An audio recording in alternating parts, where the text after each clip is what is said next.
I have the privilege of introducing today's speaker, Fran Ward.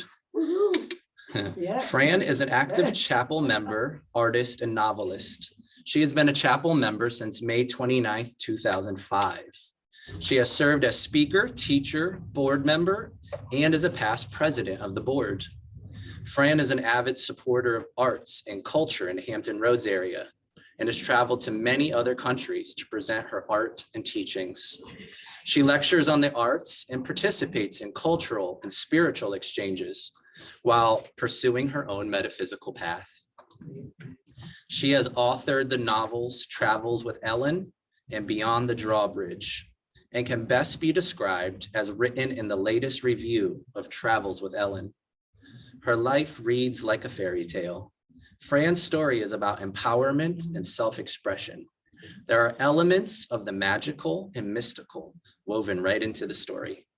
It is a masterpiece that is not often seen in adventure fairy tales. Fran shares what she has learned from the different spiritual practices and cultural exchanges as she has encountered during her travels. Please join us in welcoming Fran as she shares her insights.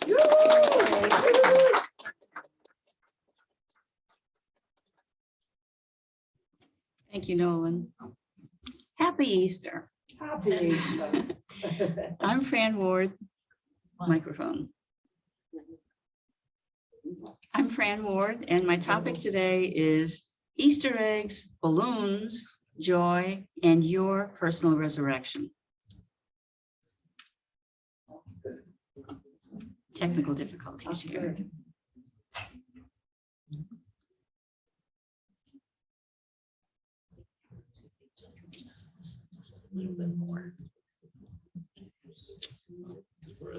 Oh, it's frozen. Hang on a second. Here we go.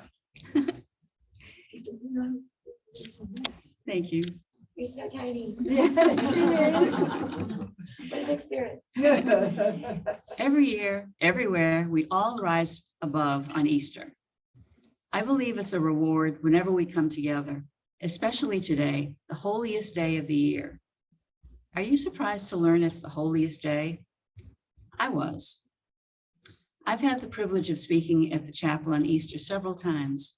I'd like to share some of my Easter memories and Holy Land experiences with you. What is Easter all about? Who invented it?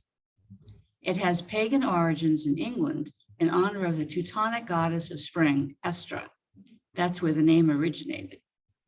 It celebrated new life and rebirth in the plant and animal kingdoms and changing seasons on a day near the vernal equinox with equal periods of light and darkness.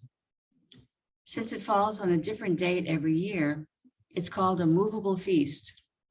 It has been adapted as a multicultural, multi-religious day. This year, Easter, Passover, and Ramadan fall on the same weekend. Christians added their spin to the pagan celebration with Christ's resurrection from the dead. In a biblical reference from John, Jesus said, "I am the resurrection and the life. The ones who believe in me will live, even though they die, and whoever lives by believing in me will never die." Easter represents God's promise to mankind as Jesus rises and we are uplifted by this reminder. The pagan ancient symbol of new life and spring, the egg, also represents Jesus' emergence from the tomb and his resurrection. I had a foreign upbringing in Cambridge, Massachusetts, which I called the Tower of Babel. Languages, stores, foods, churches were all brought over from the old country. Not Busch Gardens, but Ireland, Lithuania, Portugal, Russia, Greece, and wherever gypsies come from. The 40 days following Ash Wednesday marked a long season of prayer and sacrifice through Lent. We didn't know about Mardi Gras.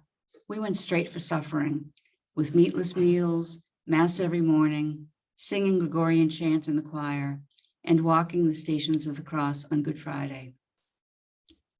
The finale was sunrise Easter Mass with a church crammed with parishioners who attended church twice a year. On Easter, everyone tried not to pass out from hunger during the hours-long service, alternately standing and kneeling in the crowded, smoky, incense-filled church. The religious test of endurance was followed by a cultural feast at home with specific Easter foods denied throughout Lent, but which at that time did not include chocolate rabbits. Those arrived on the scene when Easter, which historically had been a rowdy adult drinking event, was transformed into a family child-centered holiday. Enter the Easter Bunny in baskets of Peeps and Reese's Pieces.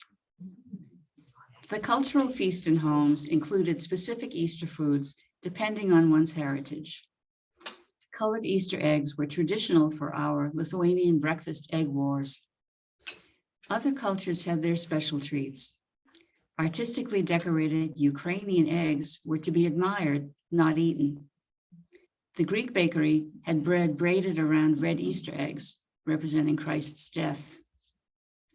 Jaime's Deli had coconut macaroons for Passover.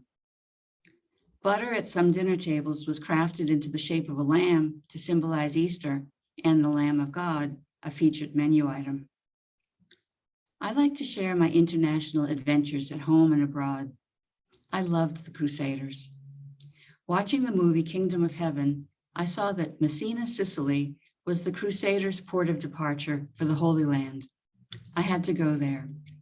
I invited friends to take a cruise with me along the Mediterranean coast. When we arrived in Messina, I could barely contain my excitement. In the cathedral dedicated to the Crusaders is the Chapel of the Crusaders' Wives, with a mural portraying the elegant ladies of the 13th century. The cathedral treasury is a large room containing priceless jewels the female royalty offered to the Madonna to protect the Crusaders and return them alive. As with all prayers, they were answered in God's time. The answers, as all prayers are still answered, were yes, no, or not now. In that strong room are jewel-encrusted chalices that look like the Holy Grail that the Crusaders sought and fought for.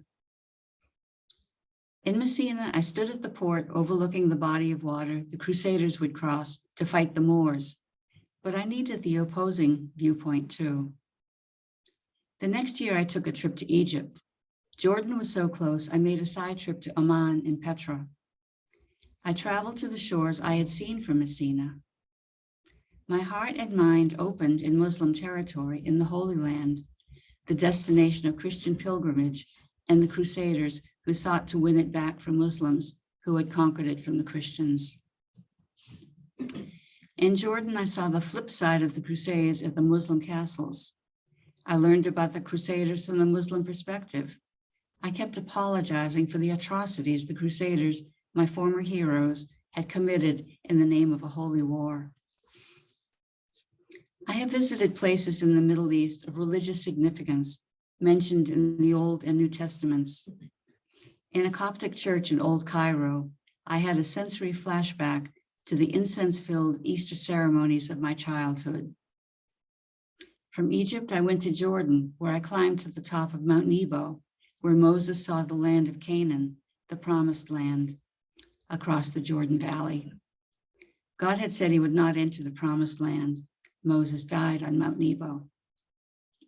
The Bible in Deuteronomy says Moses' burial place was unknown, but on top of Mount Nebo, a monument commemorates his death. There, a Christian church from Byzantine times also stands. Pope John Paul, on his pilgrimage to the Holy Land, planted an olive tree as a symbol of peace there.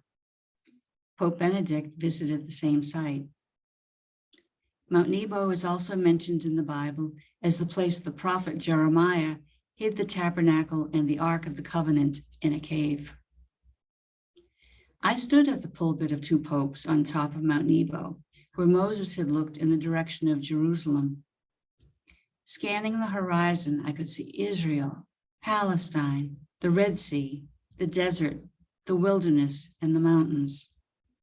I saw where Christ was baptized. I saw what Moses glimpsed as the promised land. I saw the Dead Sea and later floated in it. From the Dead Sea, I went on to Petra, one of the 7 wonders of the world. Think Indiana Jones and the Last Crusade, the Ark of the Covenant, the Holy Grail, and hiding in caves. It's all mysterious. I met a Bedouin chief in the shadows of the treasury, the most famous mountain in Petra. He invited me to drink from the pool that bubbles up where Moses struck with his staff twice to produce water. I was also invited to drink Bedouin whiskey, glasses of strong hot tea with mint, with Bedouin chiefs. Of course I did. The chief led me up the many carved steps of the mountain where I met his mother, the matriarch.